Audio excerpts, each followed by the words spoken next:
All right, so if you see out here between 10 and 15 feet, I have a pretty massive school of bluegills right here. And I'm gonna go through and show you guys the difference between forward and down view and when to apply what. So I see that these fish aren't that far away. I've kind of located the thickest part of the school, which is about right there, which is out behind us here, about 15 feet. So I'm gonna show you, when I'm in forward view, which is what I'm in right now, this is my search and destroy mode right here. This is where I go in to a lake that I've maybe never been, or an area that I wanna fish and really dissect. I'm gonna start this unit in forward, and I'm gonna be looking out. I'm gonna be playing with my range. I'm gonna push out. Maybe if I'm fishing a basin, I'm gonna push out to as far as possibly 100 feet.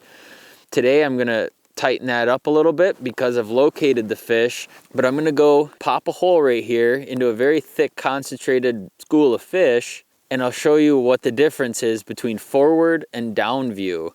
So I'm gonna go do that right now. I have a good bead on where these fish are.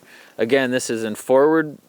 I'm looking forward out 50 feet currently, and I want to hammer this zone right here. I want to be between 10 and 25 feet away. So I'm going to grab the auger, line myself up, and drop a hole. So I'm going to start this auger, and you'll see that school of fish. If you look right above, you'll see my auger pop down. I'm going to start drilling right now.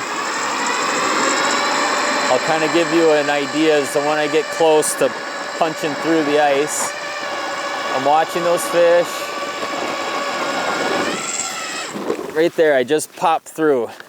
Now sometimes you can see those fish shift a little bit, but right there's a little bit of disturbance. That's right where I drilled that hole. These fish are very high up in the water column. We're dealing with some late ice situations, which really plays into showing how down view works so well in this scenario. So we're gonna just jet right over to that freshly bored hole, and we'll show you. They're not too far away, but they did shift a little bit.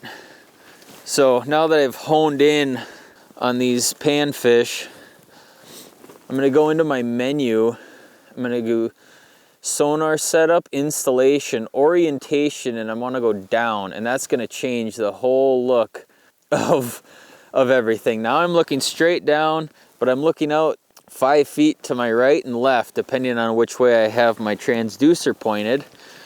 Now what the down view does is it just gives you a very precise look at that school of fish and how they're moving. You can see them starting to rise up to my lure.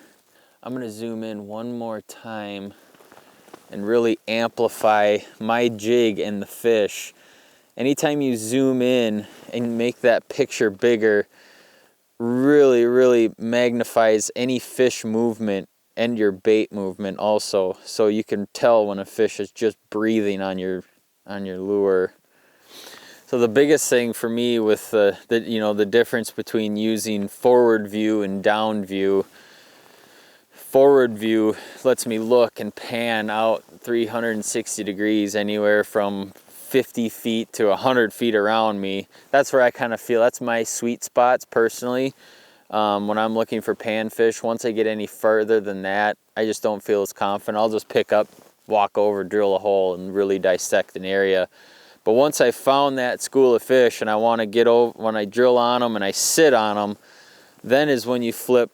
Then you can flip to your down mode and look vertically down at them, and you can pick them apart, and you can fine tune your depth and your view to how big you want to magnify it, the fish and or your lure, depending on how deep a water you're fishing.